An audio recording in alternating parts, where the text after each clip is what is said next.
Hello বন্ধুরা, সকলে ভালো আছে আশা করি। আমিও ভালো আছি। তো চলো, এখন 11টা বাজে আর এদিকে দেখো রোদ্দুরের তেজ। এতক্ষণ কিন্তু ওয়েদারটা মেঘলা ছিল আর বৃষ্টিও হয়েছে হালকা, দেখতেই পাচ্ছ মাটি ভেজা।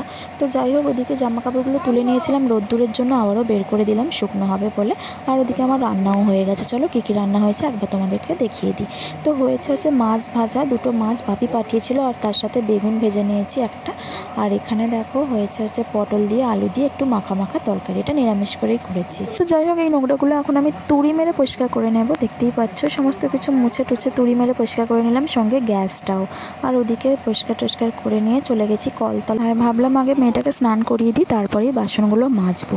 অনেকগুলো বাসন পড়েছে, সঙ্গে গামছাগুলো সব মেখে রেখে দিয়েছি গরম জলে, ওগুলোও কাচবো। তো তার জন্য মেয়েটাকে আগে স্নান করিয়ে রেডি করিয়ে দিয়েছি, দেখতেই পাচ্ছ। তারপরে বাসন টাসনগুলো মেজে নিলাম। তো চলো, বাসন মাজা হয়ে গেছে এদিকে। আর ওদিকে আমার মেয়েকে এবার আমি খাওয়াবো। ও কাঁদছে কার্টুন দেখবে বলে, তো আমি এখানে বুলিয়ে বালিয়ে খাইয়ে দিচ্ছি। আর ভাবছি ওর থালাতে একবারে আমিও খেয়ে নেবো কালকের মতো। তো খেয়ে দিয়ে একটু রেস্ট নিয়েছিলাম, দেখলাম ফুচকাওয়ালা এসে, তার জন্য 10 টাকা চুরমুড়ি নিয়ে চলে এলাম, খেতে ইচ্ছা করছিল। আর ওদিকে আমার মেয়ের জন্য দুটো ফুচকা। তো চলো বন্ধুরা, আজকের মতো এখানেই টাটা। দেখা হচ্ছে পরের ব্লগে। তোমার সবাই ভালো থেকো, সুস্থ থেকো।